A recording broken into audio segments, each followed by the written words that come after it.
Student, बेटा आज मैं आपको डीएलएड फर्स्ट सेमेस्टर का फर्स्ट यूनिट का एक चैप्टर इतिहास के स्रोतों के विषय में अध्ययन कराने जा रही हूँ। बेटा इसकी पहली क्लास में इसके अर्थ, महत्व, उद्देश्य इत्यादि के विषय में आपने अध्ययन किया। इसकी पहली क्लास में आप लोग ने प्राथमिक स्रोतों का पार्ट 1 पढ़ा। उसमें आप लोगों ने पुरातात्विक स्रोतों के विषय में अध्ययन किया। आज मैं आपको प्राथमिक स्रोतों में साहित्यिक स्रोतों के विषय में अध्ययन कराने जा रही हूँ। तो बेटा प्राथमिक स्रोत होते क्या हैं? प्राथमिक स्रोत जिनका प्राचीन काल से प्रत्यक्ष रूप से अर्थात अतीत से प्रत्यक्ष रूप से संबंध होता है, उसे हम प्राथमिक स्रोत कहते हैं। बेटा अब इसमें हम बात करते हैं साहित्यिक स्रोतों की। साहित्यिक स्रोतों में धार्मिक स्रोतों की, जिसमें सबसे पहले नंबर में है वेद। अगर हम वेदों की बात करते हैं तो वेद बेटा 4 होते हैं। कौन कौन से होते हैं? पहला है ऋग्वेद, पहला है ऋग्वेद, दूसरा है सामवेद, तीसरा है यजुर्वेद और चौथा है अथर्ववेद। अथर्ववेद। तो वेद कितने होते हैं? 4।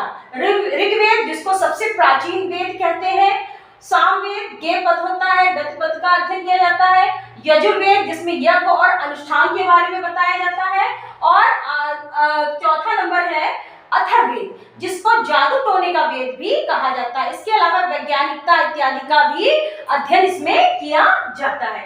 बेटा साहित्यिक स्रोत के धार्मिक स्रोत में अगला है, दूसरे नंबर में है ब्राह्मण ग्रंथ। ब्राह्मण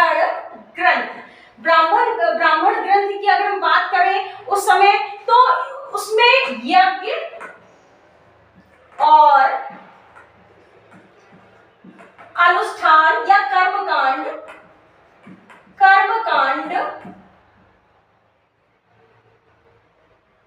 यज्ञ और कर्मकांड के बारे में अध्ययन कराया जाता था। मतलब कि किस तरह से यज्ञ इत्यादि होना है और कर्मकांड में क्या क्या किस तरह की व्यवस्थाएं होनी है, उस समय इसमें ये ब्राह्मण ग्रंथों में बताया जाता था। अगले नंबर में आता है बेटा आरण्यक।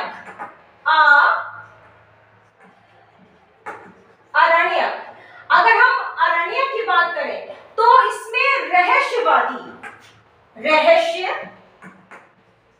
रहस्यवादी और वनों में जो भी सन्यासी जीवन व्यतीत करते थे, उनके रहस्यवादी गूढ़ घटनाओं का अध्ययन इसमें किया जाता था। किसमें किया जाता था? आरण्यक में। अब बेटा चौथे नंबर में बात करते हैं उपनिषद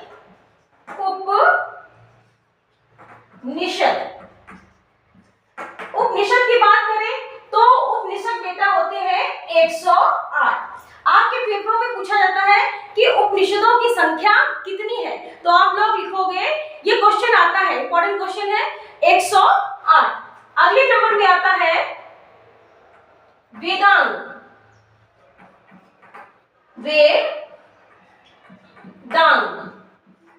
वेदांग की अगर हम बात करें तो शिक्षा पहले नंबर में आता है, शिक्षा जिसमें वेद मंत्रों का, किसका? वेद मंत्रों का उच्चारण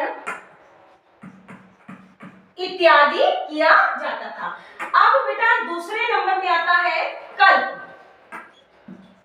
अगर हम कल्प की बात करें तो यज्ञ कर्मों में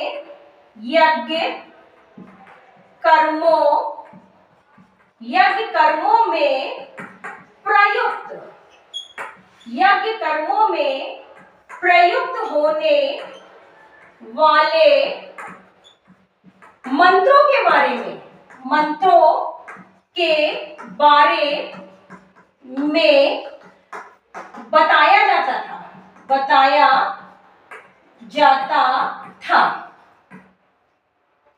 बताया जाता था। तो दूसरे नंबर में आता है कल्प। अगर हम तीसरे की बात करें बेटा तो छंद। छंद, छंद में क्या होता था? वैदिक सूक्तों के छंदों को नियुक्त किया जाता था। वैदिक सूक्तों के जो भी छंद होते थे उनको इसमें नियुक्त किया जाता था। बेटा चौथे नंबर में आता है ज्योतिष। ज्योतिष, ज्योतिष में बेटा उस समय की जो काल होता था उसकी गणना इत्यादि के बारे में अध्ययन किया जाता था। अब बेटा पांचवें नंबर में आता है निरुक्त।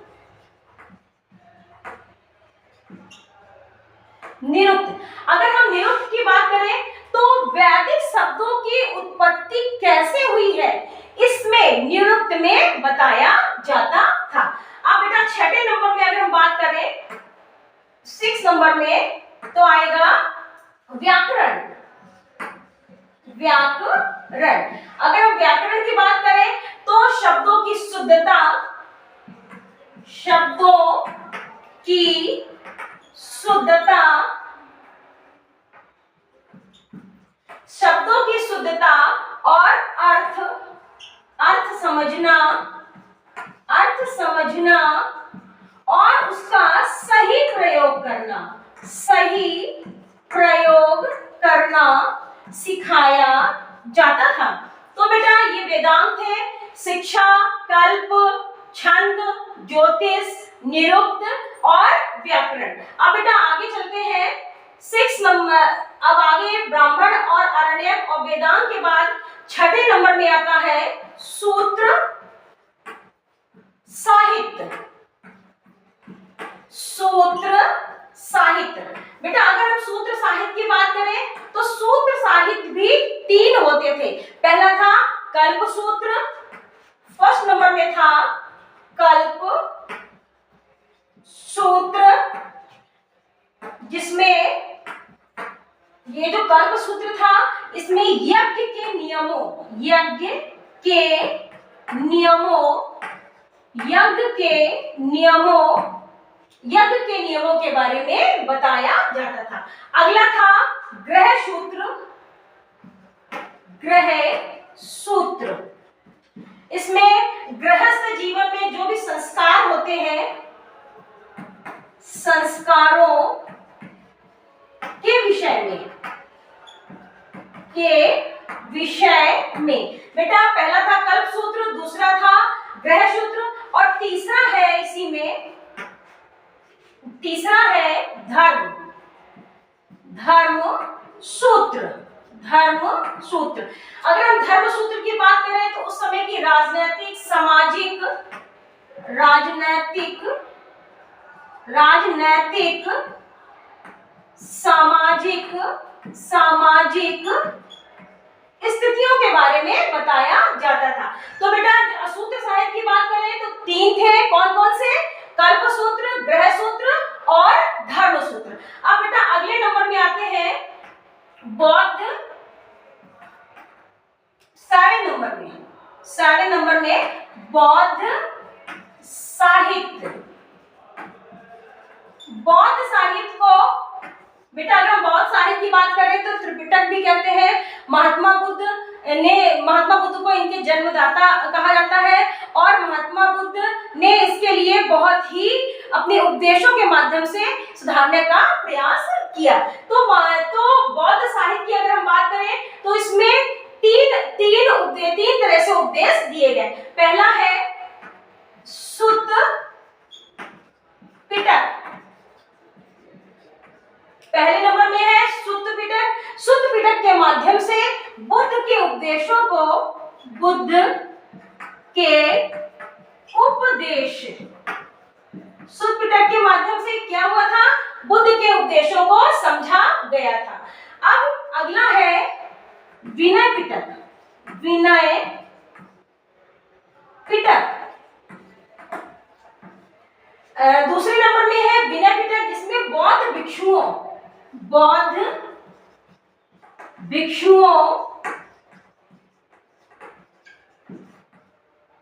के बारे में समझा गया था। अब बेटा अगले नंबर में आता है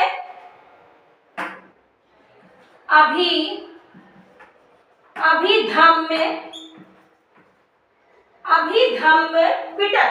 अगर हम अभिधम्य पिटक की बात करें, पिटक, तो इसमें दर्शन और साहित्य के बारे में, बारे में बताया गया। तो बौद्ध साहित्य की अब बात करें तो 3 पिटकों के बारे में बताया गया है, सुख पिटक, विनय पिटक और अभिधम्य पिटक। अब बेटा अगले नंबर की हम बात करें तो जैन साहित्य।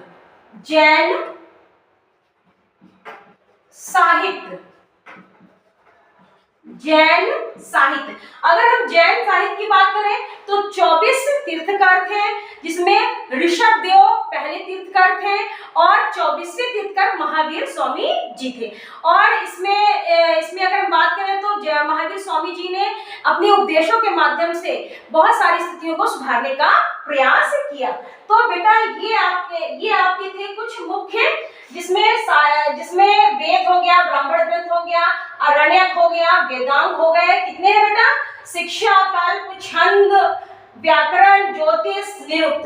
फिर उसके बाद सूत्र साहित्य जो 3 थे, कल्प सूत्र, ग्रह सूत्र और धर्म सूत्र, जिसमें कल्प सूत्र में यज्ञ के नियमों के बारे में, ग्रह सूत्र में संस्कारों के विषय में, धर्म सूत्र में राजनीतिक और सामाजिक व्यवस्था के विषय में अध्ययन किया गया। फिर अगले नंबर में आता है बौद्ध साहित्य, जिसे त्रिपिटक भी कहा जाता है। त्रिपिटकों में सुख पिटक, विनय पिटक और अभिधम्य पिटक के विषय में चर्चा की गई।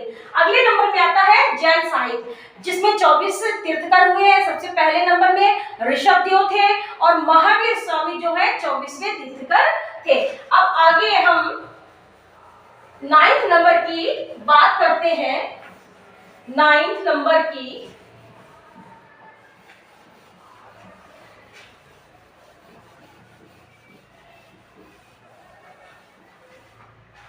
अभी बेटा हम इसी में चल रहे हैं साहित्यिक स्रोतों में। 9th नंबर में साहित्यिक स्रोतों के अंतर्गत बेटा अब हम बात करते हैं ऐतिहासिक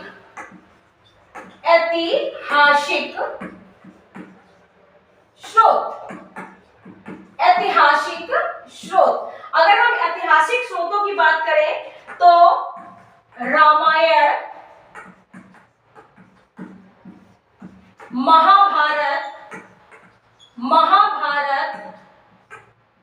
रामायण हो गया, महाभारत हो गया, पुराण हो गए।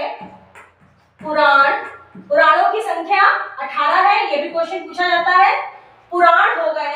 इसके अलावा बेटा और भी कुछ ऐसी पुस्तकों की रचना की गई है, जिसमें अर्थशास्त्र हो गया, अर्थशास्त्र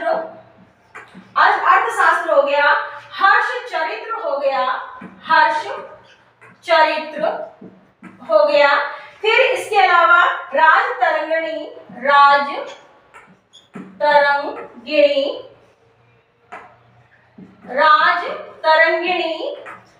अर्थशास्त्र हो गया, हर्ष चरित्र हो गया, राजतरंगिणी हो गया। इसके अलावा बेटा दीपवंश, महावंश,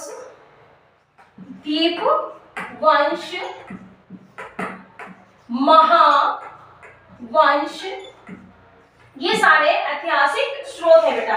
दीपवंश हो गया, महावंश हो गया। इसके अलावा बेटा विक्रमांक देव चरित्र,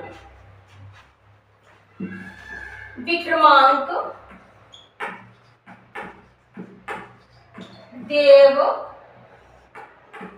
चरित्र। तो बेटा ये है आपके ऐतिहासिक कुछ मुख्य स्रोत, जिसमें रामायण है। रामायण के बारे में आप लोगों को पता ही होगा कि इसकी रचना जो है महर्षि वाल्मीकि जी ने की थी। इसमें 7 कांडों के विषय में बताया गया है। अगर हम महाभारत की बात करें तो महाभारत महर्षि वेदव्यास जी ने इसकी रचना की थी। पुराण जो है वो 18 पुराणों की चर्चा की गई है। अर्थशास्त्र की बात करें तो अर्थशास्त्र नामक पुस्तक की रचना कौटिल्य, जिनका नाम चाणक्य विष्णुगुप्त भी था, जिन्होंने उस समय की राजनीतिक, आर्थिक और सामाजिक व्यवस्था के विषय में अपनी पुस्तक अर्थशास्त्र में चर्चा की है। और ये चंद्रगुप्त मौर्य के दरबार में थे। अगर हम हर्षचरित की बात करें तो 620 में, किसमें? 620 में ये जो हर्षचरित की अगर हम बात करें तो 620 में किसने की थी? बाणभट्ट ने क्या किया था? हर्ष के चरित्र के बारे में इसमें चर्चा की थी। अगर हम रास तरंगिणी की बात करें तो कश्मीर के कल्हड़ में किसने? कल्हड़, रास तरंगिणी की कश्मीर के कल्हड़ ने की थी और 1149 में राजा जय सिंह ने भी इसको आगे बढ़ाया था। अगला है दीपवंश और महावंश की बात करें तो दीपवंश महावंश भी इसी काल के ऐतिहासिक स्रोतों में गिनती की जाती है जो बौद्ध धर्म से संबंधित है। अगले नंबर में बेटा तमिल ग्रंथ, इसके अलावा तमिल ग्रंथों की भी रचना की गई। तो बेटा ये आपके थे ऐतिहासिक स्रोत, जिसमें से आप लोगों ने ऐतिहासिक स्रोतों में वेदों के बारे में अध्ययन किया जो 4 होते हैं, उसके बाद ब्राह्मण ग्रंथों के बारे में अध्ययन किया, आरण्यक के बारे में, उपनिषद के बारे में जो 108, इसके अलावा आपने वेदांगों के बारे में अध्ययन किया जो 6 थे, जिसमें शिक्षा हो गया और क्या बोलते हैं शिक्षा हो गया, कल्प हो गया, छंद हो गया, ज्योतिष हो गया, निरुक्त हो गया और व्याकरण। ये 6 आपने उपनिषदों के बारे में अध्ययन किया। फिर उसके बाद सूत्र साहित्य जो 3 बताए गए हैं, जिसमें कल्प सूत्र, ग्रह सूत्र और धर्म सूत्रों के बारे में आपने अध्ययन किया। फिर उसके बाद बौद्ध साहित्य जिसको त्रिपिटक भी कहा गया है, तो तीनों के बारे में आपने अध्ययन किया, जिसमें से सुपिटक, विनय पिटक और अभिधम्म पिटक के विषय में अध्ययन किया। फिर आपने जैन साहित्य के बारे में अध्ययन किया, जिसमें ऋषभदेव पहले तीर्थंकर थे और 24वें महावीर स्वामी जी थे। उसके बाद आप लोगों ने ऐतिहासिक ग्रंथों के बारे में चर्चा किया, जिसमें रामायण हो गया, महाभारत, पुराण, जो पुराणों की संख्या 18, अर्थशास्त्र जिसकी रचना कौटिल्य जी ने की थी, जिसका नाम था क्या था बेटा? जिसका नाम था चाणक्य और विष्णुगुप्त भी इनके नाम थे। उसके बाद बेटा हर्षचरित जो 620 में बाणभट्ट ने इसकी रचना की थी। उसके बाद राज तरंगिणी 1149 में कल्हड़ और जय सिंह ने इसकी रचना की। फिर उसके बाद दीपवंश और इसके बाद विक्रमांत देव चरित जिसकी रचना की थी कवि विल्हड़। कितनी शताब्दी में? 12वीं शताब्दी 12वीं शताब्दी में विक्रमांत देव चरित्र की रचना कवि विल्हड़ ने की थी 12वीं शताब्दी में। इसके अलावा बेटा तमिल ग्रंथों की भी रचना की गई। तो ये थे कुछ प्राथमिक स्रोतों में ऐतिहासिक स्रोतों के बारे में चर्चा। अगले टर्म में आप लोग विदेशी यात्रियों और द्वितीयक स्रोतों के बारे में अध्ययन करेंगे। Thank you.